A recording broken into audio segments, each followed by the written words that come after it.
Welcome dear students of class 11। जैसे कि आप लोग जानते ही हो, प्रीवियस लेक्चर्स में हमने काइनेटिक थ्योरी ऑफ गैस के अजम्पशंस भी डिस्कस किए। उसके बाद उसका जो नेक्स्ट लेक्चर आया था उसमें हमने मैथमेटिकल पार्ट डिस्कस किया था, जिसमें हमने काइनेटिक गैस इक्वेशन डिस्कस की थी। उसके बाद उसकी काइनेटिक एनर्जी, बहुत सारे इक्वेशंस हमने बनाए हैं। आज का लेक्चर हम उन्हीं का एप्लीकेशन पार्ट पढ़ने जा रहे हैं। एप्लीकेशन का मतलब हम कुछ न्यूमेरिकल सॉल्व कर लेंगे, नीट और जेईई मेंस के क्वेश्चन सॉल्व कर लेंगे on the basis of kinetic theory of gas के अकॉर्डिंग। सिंपल क्वेश्चंस आते हैं नीट और जेईई मेंस में, आप देखोगे अभी मैं वो क्वेश्चंस डिस्कस करने जा रहा हूँ आपके साथ। तो उससे पहले हम कुछ जनरल क्वेश्चन सॉल्व कर लेंगे, कुछ जो 4-5 क्वेश्चन जनरल सॉल्व कर लेंगे। उसके बाद नीट और जेईई मेंस के क्वेश्चन सॉल्व कर लेंगे। क्वेश्चंस है based on kinetic theory of gases. Heading यही है, numericals on kinetic theory of gases. इस लेक्चर को आप देखने से पहले आपसे रिक्वेस्ट ये है, आप प्लीज़ पहले इससे पहले जो 2 लेक्चर्स आए थे, assumptions of kinetic theory and kinetic gas equation, जो हमने इसका मैथमेटिकल पार्ट डिस्कस किया, वो पहले आप देख लो। तब आप ये लेक्चर मुझे लग रहा है आप इस लेक्चर को आई थिंक 90% खुद भी सॉल्व कर लोगे जब आप वो प्रीवियस 2 लेक्चर्स अच्छे से देखोगे। चलो स्टार्ट कर लेते हैं आज का lecture with some numericals. General numericals मैं पहले दिखा रहा हूँ। देखो, फर्स्ट न्यूमेरिकल है, calculate kinetic energy of a mole of hydrogen gas at 25। Simple, मैं सॉल्व नहीं करने जा रहा हूँ, बस आइडिया दे रहा हूँ, आपको खुद सॉल्व करना है। क्या करना है? Calculate kinetic energy of a mole. Of a mole का मतलब 1 मोल के लिए हाइड्रोजन गैस की काइनेटिक एनर्जी निकालनी है। चलो मैं यहाँ लिख रहा हूँ, देखो काइनेटिक एनर्जी फॉर 1 मोल आपको पता ही है किसके बराबर है, 3/2 RT। 3/2 RT simple. 3/2 RT, R का वैल्यू आपको पता ही है, 8.314 रखना है। क्यों?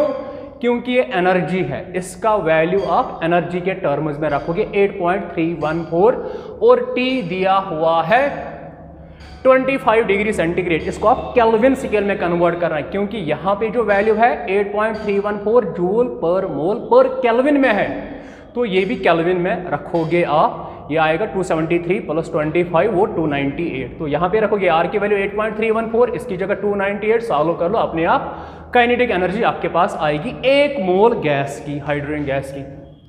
राइट, चलो ये हुआ क्वेश्चन नंबर फर्स्ट, खुद सॉल्व कर लेना इसको। उसके बाद है क्वेश्चन नंबर सेकंड, ये भी सिंपल है।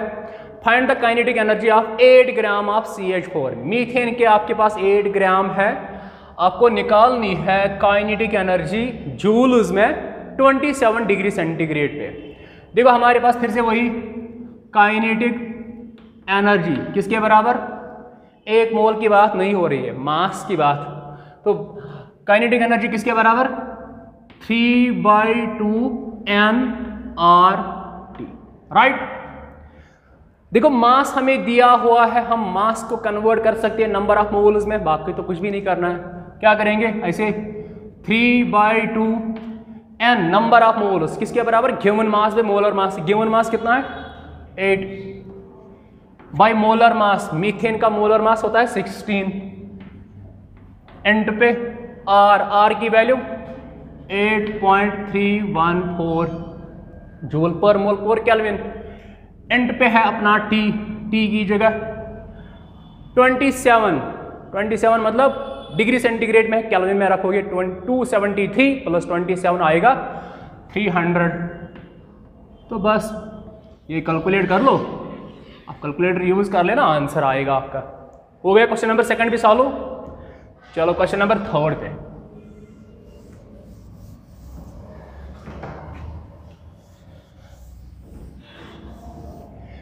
और एक सिंपल क्वेश्चन है, find the total kinetic energy of an ideal gas. आपके पास एक मानो एटॉमिक आइडियल गैस है, आपको निकालनी है उसकी total kinetic energy 27 degree centigrade पे, बट इन कैलोरीज। अब किसमें, कैलोरीज में। देखो समझो बात को, of an ideal gas at 27 degree centigrade. अगर मोल्स मेंशन नहीं हुए हैं क्वेश्चन में इतने मोल्स की, आप खुद कंसिडर करना वो 1 मोल है। यहां पे कहीं पे मोल्स की बात हो रही है of an ideal mono atomic gas, इसका मतलब इसका 1 मोल आप खुद कंसिडर करना।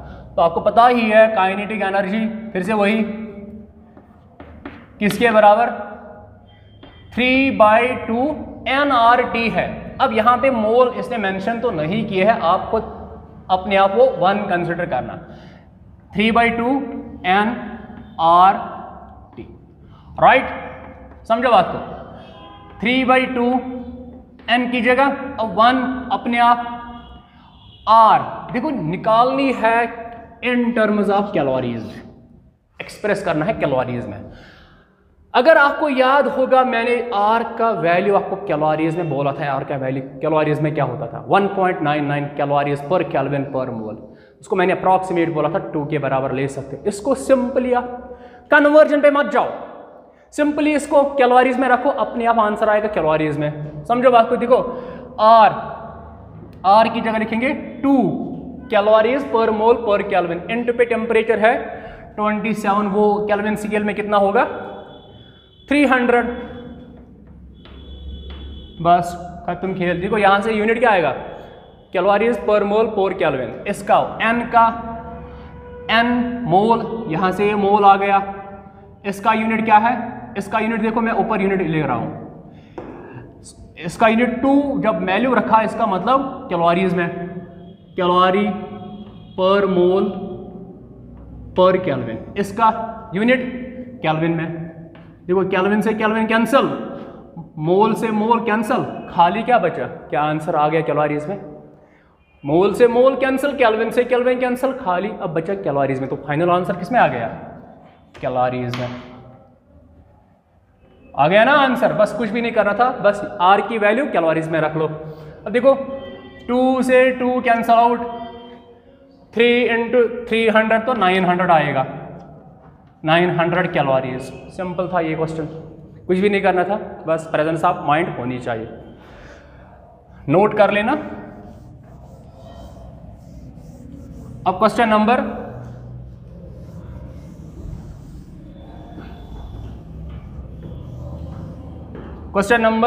फाइंड द 4, क्वेश्चन नंबर 4 है find the kinetic energy of 1 molecule. अब एक मॉलिक्यूल की बात हो रही है ऑफ O2 एट 127।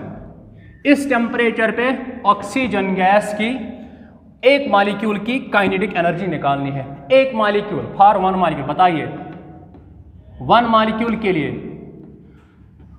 ये हमने किया है, एक्सप्रेशन बनाई थी हमने। एक मॉलिक्यूल के लिए काइनेटिक एनर्जी किसके बराबर, हाँ बेटा शाबाश, 3/2 kT है ना, 3/2 kT। K का वैल्यू क्या है, K का वैल्यू 1.38 × 10⁻⁻23। इसका वैल्यू ये रखो, टेम्परेचर दिया हुआ है 127, इसको कन्वर्ट करोगे आप केल्विन स्केल में, प्लस 273, ये 400 बन जाएगा, तो आंसर आएगा। बस ये भी है ये भी है, तो आंसर आएगा ये 1 मोल की काइनेटिक एनर्जी आ गई O2 गैस की। अब उसके बाद लास्ट क्वेश्चन,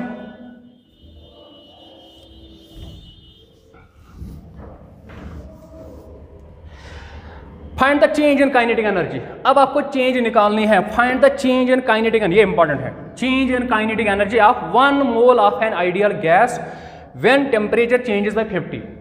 चेंज का मतलब फाइनल माइनस इनिशियल, फाइनल मतलब फाइनल माइनस इनिशियल, तो ये निकालना है। देखो डेल्टा के ई, यही तो है चेंज का मतलब, किसके बराबर होगा, फाइनल काइनेटिक एनर्जी ऐसे लिखेंगे माइनस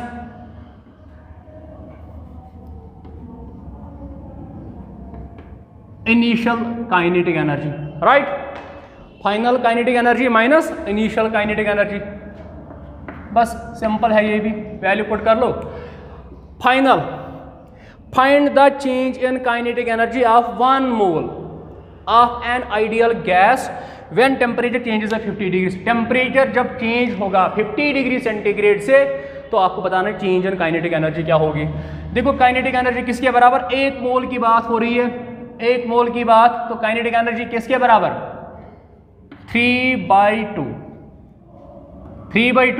RT, राइट।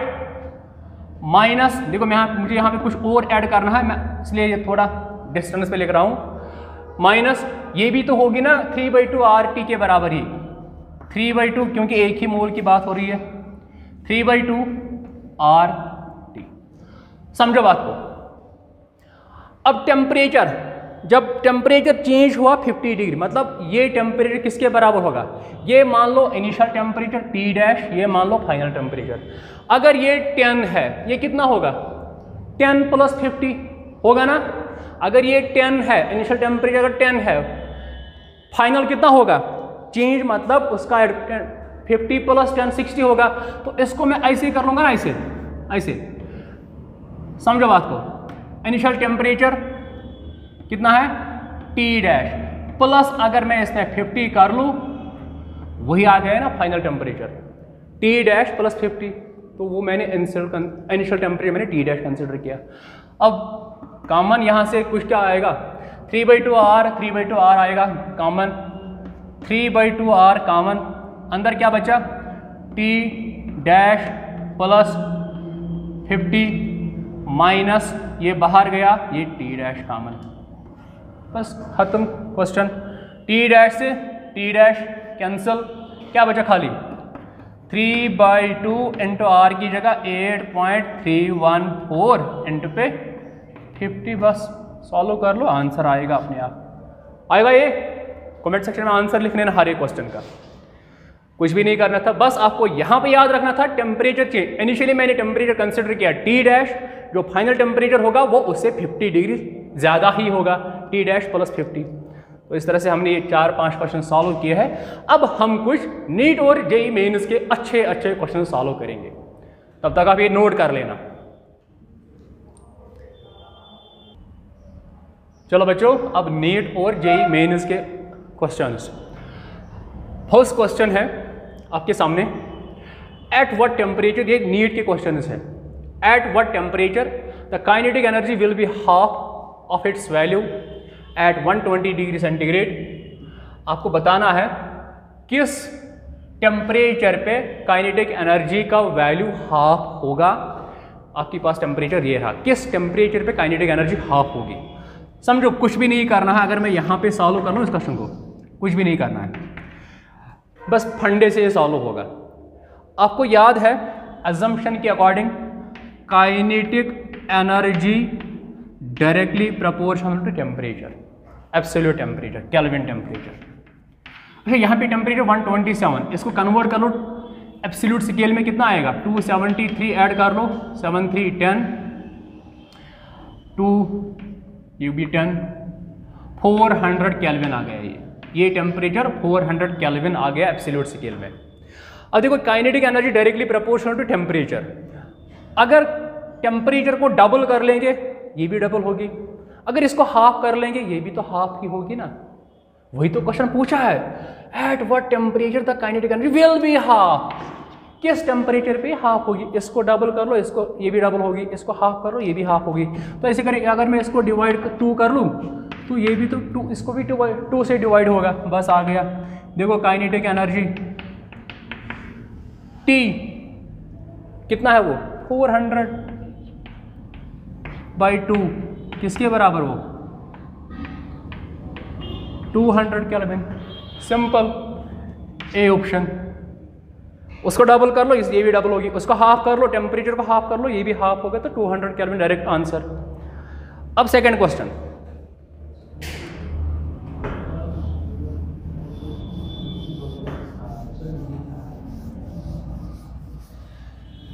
देखो सेकंड क्वेश्चन क्या है। ये अच्छा क्वेश्चन है, अच्छा क्वेश्चन है ये। चलो मैं ऊपर थोड़ा इरेज करने जा रहा हूं, ये यहां पे इसको सॉल्व कर लेंगे।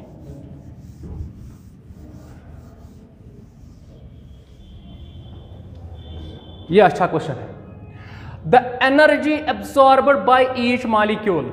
आपके पास एक गैस है A2 गैस, उसमें क्या आपसे पूछा गया, दिया हुआ ये है, हर एक मॉलिक्यूल A2 गैस का इतनी एनर्जी एब्जॉर्ब कर रहा है। बात को समझो, आपके पास एक गैस है A2 गैस, उसमें हर एक मॉलिक्यूल इतनी एनर्जी एब्जॉर्ब कर रहा है। एंड बॉन्ड एनर्जी पर मॉलिक्यूल इज, उसके बाद बॉन्ड एनर्जी का मतलब जो बॉन्ड होता है ना उसको ब्रेक करने में कितनी एनर्जी लग जाएगी उसको बोलते हैं bond energy. And bond energy पर मॉलिक्यूल, एक मॉलिक्यूल के लिए बॉन्ड एनर्जी का वैल्यू ये रहा, मतलब एक बॉन्ड को ब्रेक करने के लिए एनर्जी इतनी लगती है। आपसे क्या पूछा गया, the kinetic energy of the molecule पर एटम विल बी, एक मॉलिक्यूल के पास कितनी काइनेटिक एनर्जी होगी। अच्छा क्वेश्चन, समझो। देखो यहां पे मैं सॉल्यूशन लिखने जा रहा हूं। आपके पास जो गैस है उस गैस का एक मॉलिक्यूल ने कितनी एनर्जी एब्जॉर्ब की, इतनी। इसका मतलब टोटल एनर्जी ये बन गई। टोटल एनर्जी कितनी होगी, ये टोटल एनर्जी कितनी है गैस मॉलिक्यूल के पास, एक गैस मॉलिक्यूल के पास टोटल एनर्जी उसने इतनी एब्जॉर्ब की, ये बन गई उस गैस मॉलिक्यूल की टोटल एनर्जी। 4.4 इंटू 10⁻⁻19 जूल, ये टोटल एनर्जी। A2 मॉलिक्यूल है, समझो A2, इसका मतलब ये इस तरह से होगा, A सिंगल बॉन्ड A। अब इस मॉलिक्यूल ने इतनी एनर्जी एब्जॉर्ब की, दैट मीन्स इस मॉलिक्यूल के पास, इसको मैंने एक्सप्रेस किया इस फॉर्म में, इस मॉलिक्यूल के पास इतनी एनर्जी है। अब ये जो बॉन्ड है A और A के बीच में, अब मुझे इसको ब्रेक करना है क्योंकि वही कंसेप्ट दिया है। एंड बॉन्ड एनर्जी पर मॉलिक्यूल, इस बॉन्ड को ब्रेक करने के लिए एनर्जी कितनी लगती है, 4.0 इंटू 10⁻⁻19। तो ऐसे लिखेंगे बॉन्ड एनर्जी कितनी है वो, 4.0 इंटू 10⁻⁻19 जूल, राइट। अब देखो आगे, टोटल एनर्जी ये थी मॉलिक्यूल के पास, ये खर्च हुई किस पे, बॉन्ड को ब्रेक करने में। अब अगर मुझे अब जो एनर्जी बाकी रहेगी गैस मॉलिक्यूल के पास, टोटल इतनी थी, उसमें इतना अमाउंट खर्च हुआ है बॉन्ड को ब्रेक करने में। अब मुझे बताइए जो बाकी एनर्जी बचेगी गैस मॉलिक्यूल के पास कितनी अब एनर्जी होगी, टोटल माइनस बॉन्ड एनर्जी। ऐसे लिखेंगे ना यहाँ पे एनर्जी, और जो बाकी अमाउंट एनर्जी बच गई वो किस में कन्वर्ट होगी फिर, काइनेटिक एनर्जी में, क्योंकि गैस मॉलिक्यूल तो काइनेटिक, गैस मॉलिक्यूल तो मोशन में होती है। टोटल ये थी, उसमें ये खर्च हुई बॉन्ड को ब्रेक करने में, और जो एनर्जी बाकी बच गई वो किस में कन्वर्ट हुई होगी, काइनेटिक एनर्जी।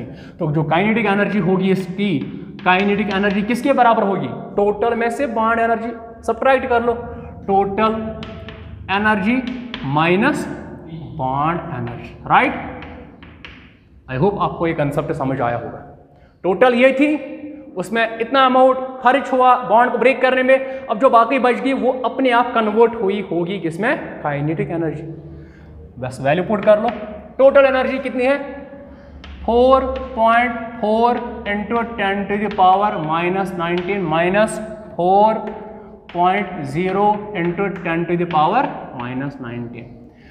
4 यहाँ से 10⁻⁻19, यहाँ से 10⁻⁻19, तो कॉमन आएगा, अंदर क्या बचेगा, 4.4 माइनस 4.0, बाहर क्या आएगा 10⁻⁻19, किसके बराबर, 4.4 में से 4.0, कैलकुलेटर आपको यूज नहीं करना क्योंकि ये नीट के क्वेश्चन है।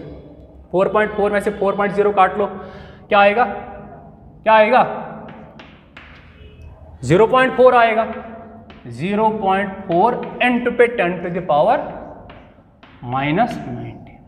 देखो ये अब गैस मॉलिक्यूल के पास, अब ये एक मॉलिक्यूल के पास इतनी काइनेटिक एनर्जी है, राइट।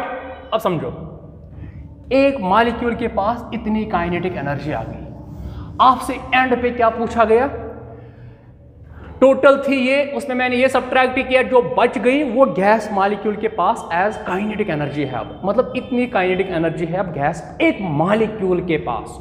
अब आपसे एंड पे क्या पूछा गया, kinetic energy of the the kinetic energy of the molecule पर एटम। आपको पूछा गया एक एटम के पास कितनी काइनेटिक एनर्जी होगी। एक मॉलिक्यूल में कितने एटम्स थे? एक मॉलिक्यूल में कितने एटम्स थे? 2। तो मतलब ये 2 एटम्स के पास एनर्जी थी। एक मॉलिक्यूल का मतलब 2 एटम्स के पास इतनी एनर्जी आ गई। अब काइनेटिक एनर्जी आपसे क्या पूछा गया? एक एटम के पास, पर एटम के पास कितनी एनर्जी होगी। तो अगर ये 2 एटम्स के पास है तो एक के पास कितनी होगी? इसको हम डिवाइड कर लेंगे 2 से। देयरफॉर काइनेटिक एनर्जी ऐसे लिखना, पर एटम। काइनेटिक एनर्जी पर एटम एक मॉलिक्यूल के पास जो कि 2 एटम्स के पास थी 0.4 × 10⁻⁻19 डिवाइडेड बाई एक मॉलिक्यूल में कितने एटम्स हैं? 2 1 ये आएगा 2, तो आएगा 0.2 × 10⁻⁻19। ऑप्शन कोई है?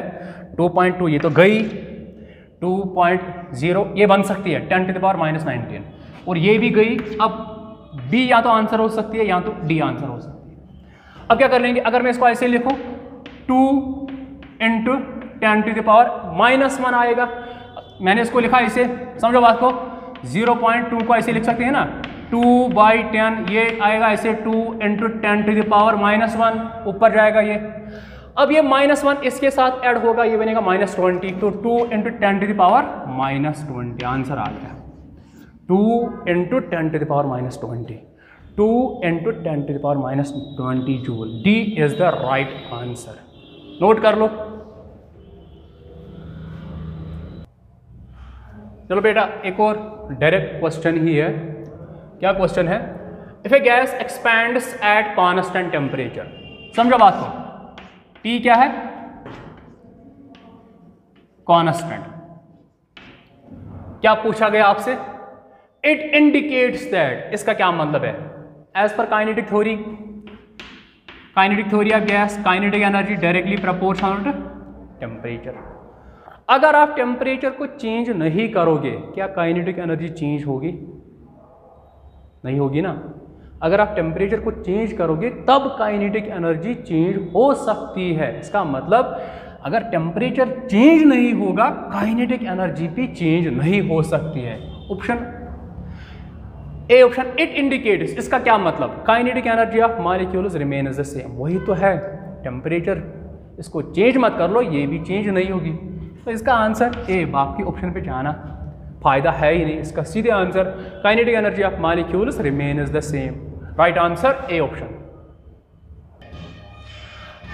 चलो बेटा और 2 क्वेश्चंस आपके बोर्ड पे नीट के क्वेश्चंस है। ये भी बहुत सारे questions kinetic theory of gas से आए हुए हैं। ये सभी क्वेश्चंस नीट में आए हुए हैं, आप चेक कर लेना घर पे। क्वेश्चन क्या है? एवरेज मोलर को छोड़ दो आप, average kinetic energy of CO। एक आपके पास CO गैस है, दूसरा गैस है N2 at same temperature. Temperature same है, मतलब जो टेम्परेचर इसका है वही टेम्परेचर इसका भी है। आपसे पूछा गया ये इनमें से कौन सी ऑप्शन सही है। मैंने आपको बताया था kinetic energy depends only and only upon absolute temperature and is independent upon nature of gas. ये अलग नेचर का है, ये अलग नेचर का है, 2 डिफरेंट नेचर्स के है, बट कंडीशन है साथ में टेम्परेचर इनका सेम है। अगर टेम्परेचर सेम है, जो इसकी काइनेटिक एनर्जी होगी वही इसकी भी होगी। तब मैंने बताया था अजम्पशन में नेचर ऑफ गैस पे independent depends only upon absolute temperature. तो इसकी काइनेटिक एनर्जी बराबर होगी इसकी काइनेटिक एनर्जी के बराबर। तो ऑप्शन ढूंढ लो कौन सी ऑप्शन है।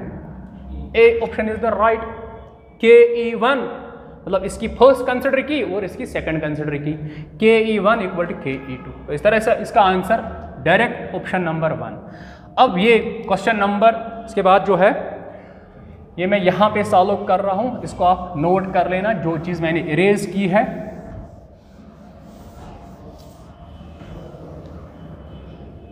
देखो क्या है, इसको मैं यहाँ पे सॉल्व कर रहा हूँ। The average kinetic energy of an ideal gas. आपके पास एक आइडियल गैस है, उसकी काइनेटिक एनर्जी पर पर मॉलिक्यूल। कंडीशन ये है, इन SI units at 25 degree centigrade will be.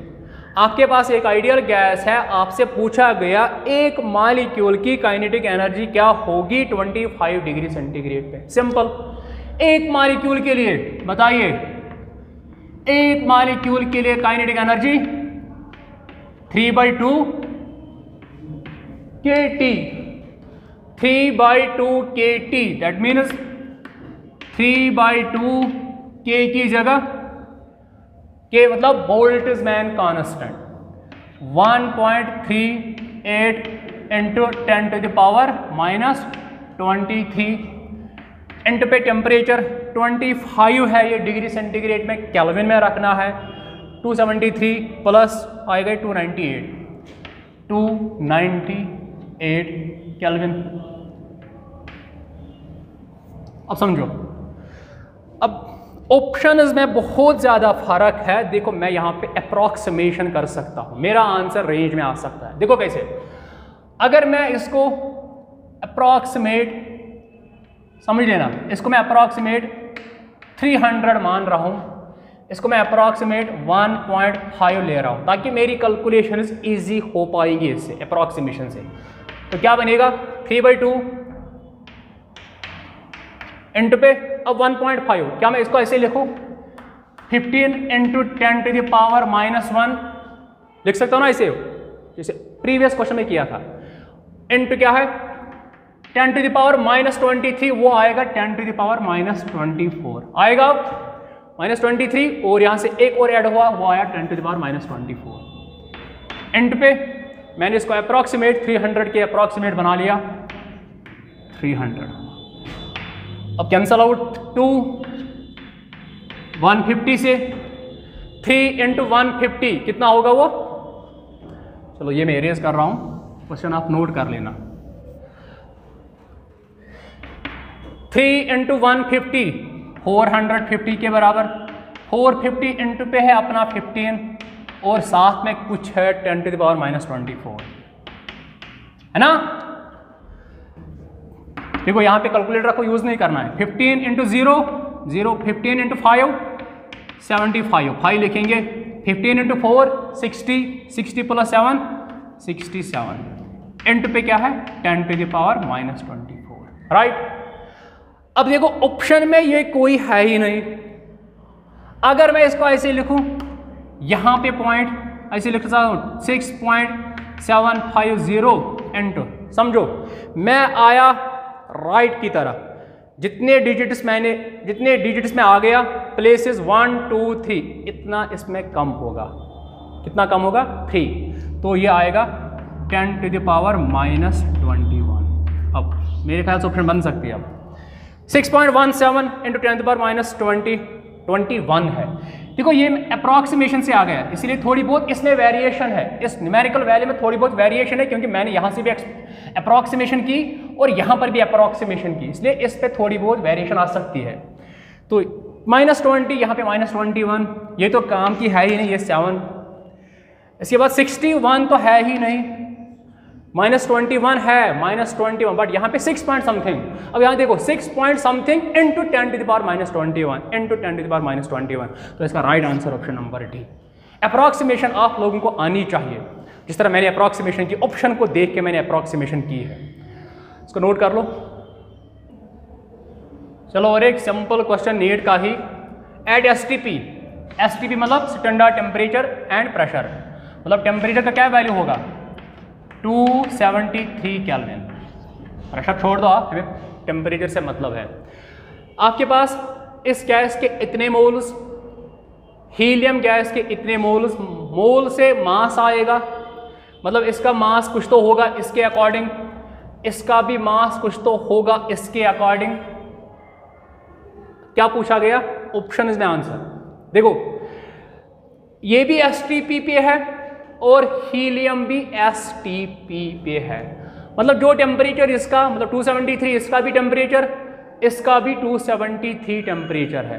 अगर टेम्परेचर सेम है तो काइनेटिक एनर्जी क्या होगी, इससे पहले अभी किया था, काइनेटिक एनर्जी भी क्या होगी, सेम होगी ना, क्योंकि kinetic energy depends only upon absolute temperature. Nature of gas से कोई मतलब नहीं है, नेचर मतलब मास का कनेक्शन। मास का कनेक्शन यहाँ से नंबर ऑफ मोल से आएगा, इस यहाँ से मोल्स मास आएगा, इसको छोड़ दो, उसकी कोई वैल्यू है ही नहीं यहाँ पे। सिर्फ डिपेंड करेगा टेम्परेचर अगर सेम है, जो एसटीपी कंडीशन इसकी है वही एसटीपी कंडीशन इसकी है, तो टेम्परेचर सेम, काइनेटिक एनर्जी भी सेम ही होगी, हैव इक्वल काइनेटिक एनर्जी। तो ऑप्शन ए इसका राइट आंसर। डायरेक्ट क्वेश्चन आते हैं। चलो बेटा एक और डायरेक्ट क्वेश्चन ही है, कुछ भी नहीं करना है, नीट का क्वेश्चन बट है अच्छा। इंटरनल एनर्जी मतलब यहां पे kinetic energy and pressure of A gas per unit volume. आपको पूछा गया एक काइनेटिक एनर्जी और प्रेशर गैस का पर यूनिट वॉल्यूम में उनकी क्या रिलेशन है, आर रिलेटेड एज। देखो काइनेटिक गैस इक्वेशन याद कर लो, काइनेटिक गैस इक्वेशन, वहां पे मैंने एक इक्वेशन ये बनाई थी, P V equal to 2/3 KE। समझो, अगर आपको कहीं पे कंफ्यूजन है ये कहाँ से आ गई, आपको मैं रिकमेंड कर रहा हूँ, इससे पहले जो लेक्चर है उसमें हमने इसको डेराइव किया था। PV equal to 2/3 KE। अब इसने ऑप्शन में एनर्जी को E से रिप्रेजेंट किया, मैं लिख सकता हूँ ऐसे, PV इक्वल टू 2/3 E लिख सकता हूँ ना इसको। काइनेटिक एनर्जी को इसने E से रिप्रेजेंट किया, इंटरनल एनर्जी का मतलब यहाँ पे काइनेटिक एनर्जी ही है। अब क्वेश्चन में ये भी साथ में है, per unit volume, per unit volume का मतलब V कितना है 1, यूनिट वॉल्यूम का मतलब V का वैल्यू 1, तो P इंटू 1 क्या आएगा P, तो दैट मीन्स P किसके बराबर आएगा 2/3E, बस खत्म। प्रेशर किसके बराबर 2/3E। Option P equal to 2/3, option A इसका राइट आंसर। नोट कर लो।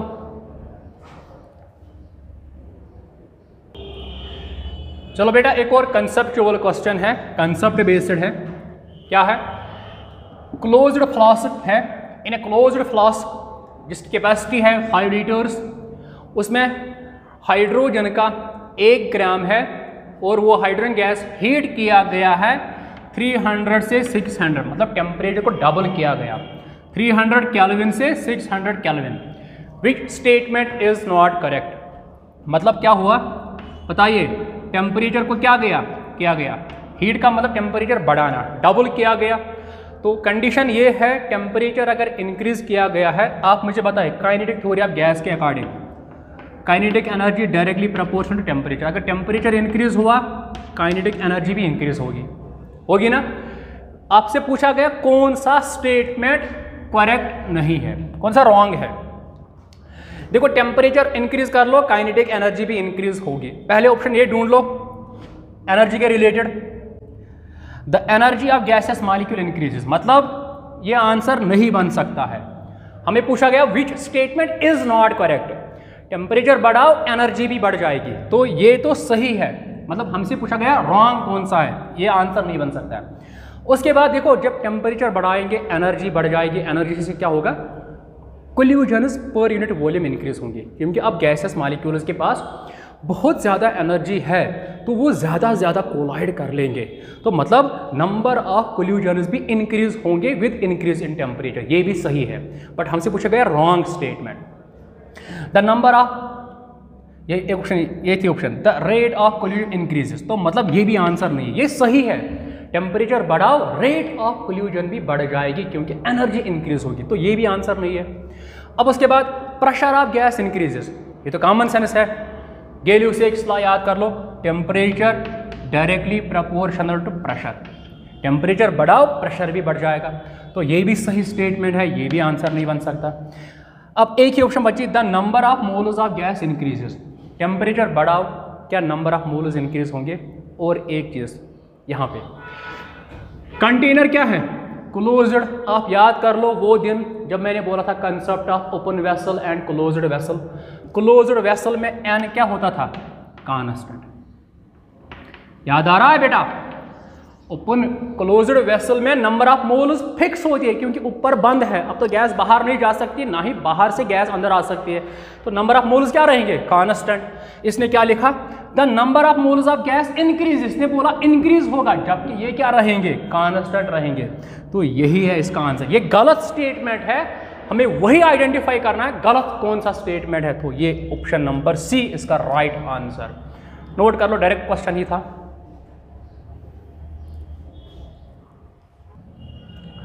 चलो बेटा एक और डायरेक्ट क्वेश्चन है काइनेटिक थ्योरी ऑफ गैस के अजम्पशंस के according.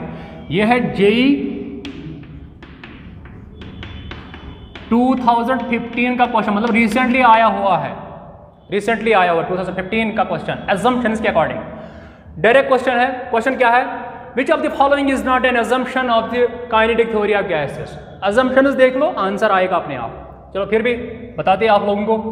A gas consists of many identical particles which are in continual motion। तो ये तो है ये assumption है, postulate है kinetic theory of gas। Gas molecules are in rapid random motion along straight line। तो आपको पूछा गया कौन सी है ही नहीं, कौन सी assumption है ही नहीं, तो ये भी आंसर नहीं बन सकता है। Gas particles have negligible volume, बताया था। Gas molecules are so small in size that their actual volume is negligible, वो तो है negligible volume। At high pressure gas particles are difficult to compress। मैंने तो as such ये assumption तो नहीं बोली थी, आप चेक कर लो, जो मैंने 9 assumptions दिए थे ये मैंने कहीं पर नहीं बोला था। उसके बाद चेक करें लास्ट पे, collisions of gas particles are perfectly elastic, no change in kinetic energy before and after collision। तो ये भी तो आंसर, ये भी तो assumption है, ये भी assumption है, ये भी assumption है, ये भी assumption है, ये assumption नहीं है। तो इसका आंसर क्या बन सकता है, हमें वही पूछागा। नॉट एन assumption, कौन सी assumption नहीं है। इस तरह की बात मैंने तो नहीं की regarding kinetic theory of gas, उसके assumptions में मैंने इसकी बात नहीं की थी। तो इसका आंसर ऑप्शन नंबर सी। देखो डायरेक्ट क्वेश्चन है, जेई मेंस 2015 का डायरेक्ट assumption पे क्वेश्चन, इसलिए मैंने बोला था तब assumptions अच्छे से देख लेना, उनको माइंड में रख लेना assumptions क्या क्या है। चलो नोट कर लेना। चलो बेटा ये भी जेई मेंस का क्वेश्चन है 2007 का जेई मेंस का क्वेश्चन। देखो क्वेश्चन क्या है, as the temperature is raised from 20 से 40 temperature the average kinetic energy of neon atoms changes by a factor of which of the following. मतलब किस फैक्टर से काइनेटिक एनर्जी इंक्रीज होगी, change होगी। देखो आप लोगों को पता है काइनेटिक थ्योरी ऑफ गैस के according kinetic energy directly proportional to temperature. अगर मैं इसको ऐसे लिखो, इक्वेशन बना लूँ, के equal to kinetic energy is equal to KT, बन सकती है ना। अब देखो एक बार मैं ये ले रहा हूँ टेम्परेचर, दूसरी बार ये ले रहा हूँ, समझो बात को। तो ऐसे लिखेंगे काइनेटिक एनर्जी 1 इस टेम्परेचर पे किसके बराबर, K इंटू T कितना है 20 डिग्री, बट केल्विन टेम्परेचर है ये। 273 प्लस 20 कितना आएगा, 293 आएगा, इसको आप फर्स्ट मान लो। अब यहाँ पे सेकंड इक्वेशन बना लो, KE2 किसके बराबर आएगा, K इंटू T 273 प्लस 40 313 इसको सेकंड। अब 2 डिवाइडेड बाई 1 कर लो, सेकंड को फर्स्ट से डिवाइड कर लो, क्या आएगा, KE2 by KE1 equal to K से K कैंसल। अब सेकंड को मैंने डिवाइड किया फर्स्ट से, मतलब ये ऊपर आएगा 313 बाई 293। अब ये जाएगा इसके साथ, तो फाइनली जो फाइनल काइनेटिक एनर्जी है KE2 वो किसके बराबर आएगा, 313 बाई 293 और एंड पे KE1 मतलब काइनेटिक एनर्जी फर्स्ट को ये इस फैक्टर से इंक्रीज होगी। क्या है फैक्टर, 313 बाई 293। ये भी नहीं, रूट तो है ही नहीं, 313 बाई 293। ऑप्शन सी इसका राइट आंसर। नोट कर लो।